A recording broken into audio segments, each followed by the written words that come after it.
اعوذ باللہ من الشیطان الرجیم بسم اللہ الرحمن الرحیم۔ برادران عزیز و معزز خواتین، آج کی اس نشست میں تلاوت قرآن کی اہمیت و فضیلت پر روشنی ڈالی جائے گی، جو پچھلی نشستوں کا تسلسل ہے۔ شب و روز قرآن سیکھنے اور سکھانے میں مشغول رہنے والوں کو اللہ رب العزت بن مانگے عطا فرماتا ہے۔ حضرت ابو سعید رضی اللہ تعالیٰ عنہ سے روایت ہے کہ حضور نبی اکرم صلی اللہ علیہ وسلم نے فرمایا، اللہ رب العزت فرماتا ہے، جس شخص کو قرآن اور میرا ذکر اتنا مشغول کر دے کہ وہ مجھ سے کچھ مانگ بھی نہ سکے، تو میں اسے مانگنے والوں سے بھی زیادہ عطا فرما دیتا ہوں۔ اور تمام کلاموں پر اللہ تعالیٰ کے کلام یعنی قرآن حکیم کی فضیلت اسی طرح ہے جس طرح اللہ تعالیٰ کی اپنی مخلوق پر فضیلت ہے۔ تلاوت قرآن وہ نیک عمل ہے جس پر بندے کا شمار اللہ تعالیٰ کے فرما بردار بندوں میں ہونے لگتا ہے۔ حضرت ابو ہریرہ رضی اللہ تعالیٰ عنہ سے روایت ہے کہ رسول اکرم صلی اللہ علیہ وسلم نے فرمایا، جو شخص ان 5 وقت کی فرض نمازوں کی حفاظت کرے وہ غافلین میں نہیں لکھا جائے گا، اور جس نے رات کو 100 آیات تلاوت کی وہ اللہ تعالیٰ کے فرما بردار بندوں میں لکھا جائے گا۔ تلاوت قرآن سے انسان کا سینہ نور سے معمور ہو جاتا ہے اور وہ اپنی اخروی فلاح کے لیے نیکیوں کا ذخیرہ جمع کر لیتا ہے۔ حضرت ابو ذر رضی اللہ تعالیٰ عنہ سے روایت ہے کہ میں نے عرض کیا، یا رسول اللہ صلی اللہ علیہ وسلم مجھے کوئی وصیت فرمائیں۔ آپ صلی اللہ علیہ وسلم نے فرمایا، میں تمہیں اللہ تعالیٰ سے ڈرنے کی وصیت کرتا ہوں کہ یہی سارے معاملے کی اصل ہے۔ میں نے عرض کیا، یا رسول اللہ صلی اللہ علیہ وسلم مجھے کچھ مزید وصیت فرمائیں۔ آپ صلی اللہ علیہ وسلم نے فرمایا، اے ابو ذر، تلاوت قرآن ضرور کیا کرو کہ یہ زمین میں تمہارے لیے نور اور آسمانوں میں تمہارے لیے نیکیوں کا ذخیرہ ہوگا۔ جس گھر میں تلاوت قرآن حکیم کی جائے وہ گھر امتیازی شان کا حامل ٹھہرتا ہے۔ اس میں ہر قسم کی خیر و برکت کا نزول ہونے لگتا ہے، اس میں وسعت اور کشائش آ جاتی ہے۔ حضرت حفص بن عنان الحنفی رضی اللہ تعالیٰ عنہ روایت کرتے ہیں کہ حضرت ابو ہریرہ رضی اللہ تعالیٰ عنہ فرمایا کرتے تھے، بے شک گھر میں قرآن کے پڑھے جانے سے وہ گھر اپنے مکین کے لیے کشادہ ہو جاتا ہے، اور اس میں فرشتے حاضر ہوتے ہیں اور شیاطین اس کو چھوڑ جاتے ہیں، اور اس کے لیے خیر کا ذخیرہ بہت زیادہ ہو جاتا ہے۔ اور بے شک وہ گھر جس میں قرآن نہیں پڑھا جاتا وہ اپنے مکین کے لیے تنگ ہو جاتا ہے، فرشتے اس کو چھوڑ جاتے ہیں اور اس میں شیاطین حاضر ہوتے ہیں اور اس گھر میں خیر و برکت کم ہو جاتی ہے۔ قرآن حکیم کی تلاوت کرنے والے بندے قیامت کے دن کی سختیوں سے محفوظ و مامون رہیں گے۔ حضرت ابو سعید اور حضرت ابو ہریرہ رضی اللہ تعالیٰ عنہ روایت کرتے ہیں، ہم نے حضور نبی اکرم صلی اللہ علیہ وسلم کو فرماتے ہوئے سنا، 3 اشخاص ہیں جنہیں قیامت کی بڑی گھبراہٹ بھی خوف زدہ نہ کر سکے گی، اور نہ انہیں حساب و کتاب میں دشواری ہوگی۔ وہ مخلوق کے حساب و کتاب سے فارغ ہونے تک مشک یعنی خوشبو کے ٹیلوں پر آرام کرتے رہیں گے۔ پہلا وہ شخص ہے جس نے اللہ تعالیٰ کی رضا کے لیے قرآن پڑھا اور کسی قوم کی امامت کی جبکہ مقتدی لوگ اس سے خوش ہوں۔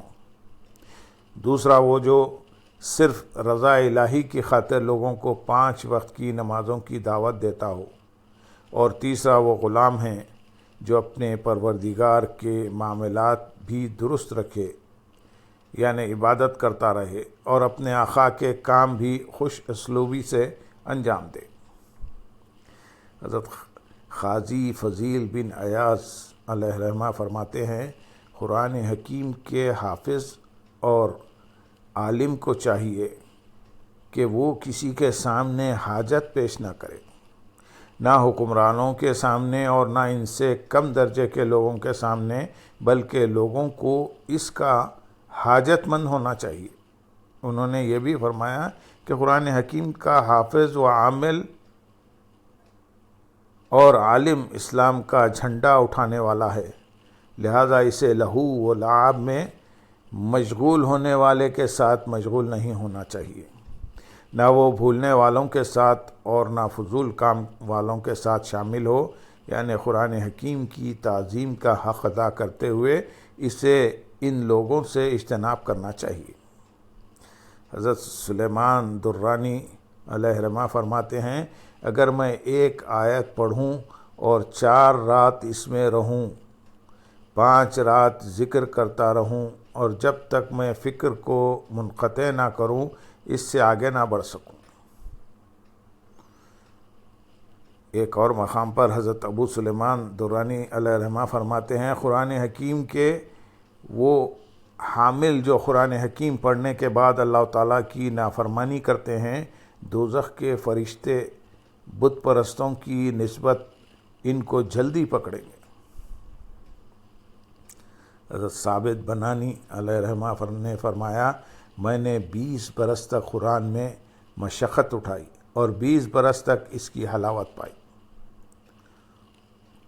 دوسرے مقام پر آپ علیہ رحمہ فرماتے ہیں، میں نے خواب میں دیکھا کہ گویا میں حضور نبی اکرم صلی اللہ علیہ وسلم کے سامنے قرآن حکیم پڑھ رہا ہوں۔ جب میں فارغ ہوا تو آپ صلی اللہ علیہ وسلم نے فرمایا، یہ تلاوت تھی اور گریہ کہاں ہے؟ حضرت مجاہد علیہ رحمہ سے کسی نے پوچھا کہ 2 آدمیوں نے قیام کیا، دونوں کے قیام کی مدت ایک جیسی ہے، ایک نے اس مدت میں صرف سورۃ البقرہ پڑھی اور دوسرے نے سارا قرآن حکیم ختم کر دیا، تو دونوں کے ثواب کا فرق کیا ہے؟ انہوں نے فرمایا، دونوں کا ثواب برابر ہے، اس لیے کہ دونوں کی مدت تلاوت ایک ہی ہے۔ حضرت سفیان ثوری علیہ رحمہ فرماتے ہیں، جب انسان قرآن حکیم پڑھتا ہے تو فرشتہ اس کے دونوں آنکھوں کے سامنے بوسہ دیتا ہے۔ بعض بزرگوں نے فرمایا، کوئی بندہ ایک سورت پڑھنا شروع کرتا ہے تو فرشتے اس کے لیے رحمت کی دعا مانگتے ہیں یہاں تک کہ وہ فارغ ہو جائے، اور کوئی بندہ سورت شروع کرتا ہے تو اس کے فارغ ہونے تک فرشتے اس پر لعنت بھیجتے ہیں۔ پوچھا گیا کہ یہ کیسے؟ فرمایا، جب وہ اس کے حلال کو حلال اور حرام کو حرام سمجھتا ہے تو فرشتے اس کے لیے رحمت کی دعا مانگتے ہیں، ورنہ معاملہ اس کے برعکس ہو تو اس پر لعنت بھیجتے ہیں۔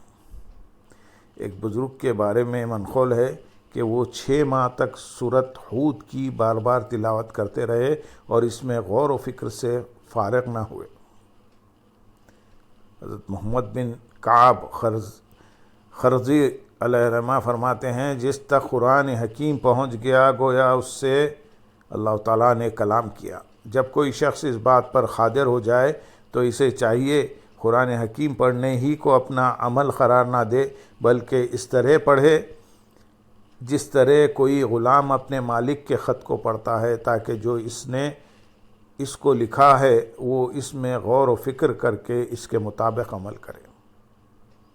حضرت مالک بن دینار علیہ رحمہ فرمایا کرتے تھے، اے اہل قرآن، قرآن حکیم نے تمہارے دلوں کی کھیتی میں کیا بویا ہے؟ بے شک قرآن حکیم مومن کے حق میں بہار ہے، جیسے بارش زمین کے لیے بہار ہے۔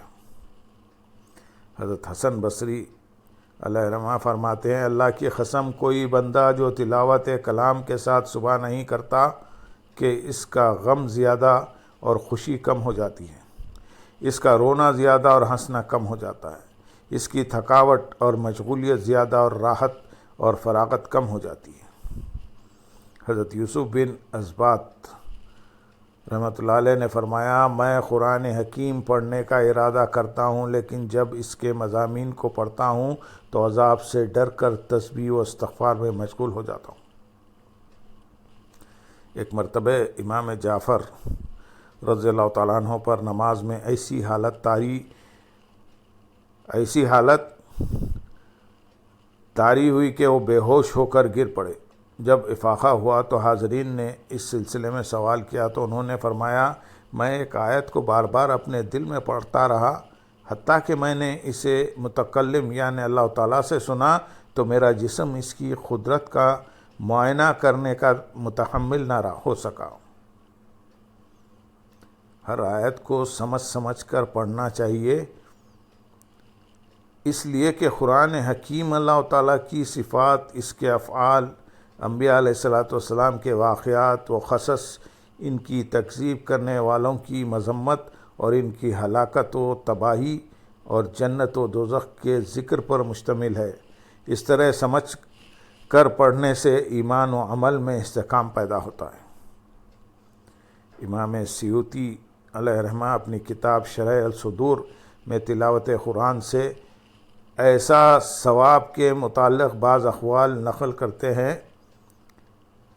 نمبر 1، خلال علیہ رحمہ نے جامع میں شعبی سے روایت کیا کہ جب انصار کا کوئی مر جاتا تو وہ اس کی قبر پر آتے جاتے اور قرآن پڑھتے۔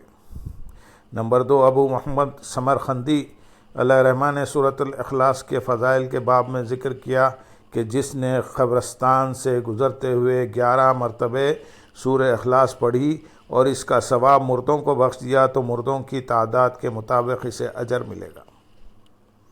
نمبر 3، قاضی ابو بکر بن عبد الباقی انصاری علیہ رحمہ نے سلمہ بن عبید سے روایت کیا، انہوں نے کہا کہ حماد مکی علیہ رحمہ نے بتایا کہ ایک رات میں مکے کے قبرستان کی طرف چلا گیا اور ایک قبر پر سر رکھ کر سو گیا تو دیکھا کہ قبروں والے حلقہ در حلقہ کھڑے ہیں۔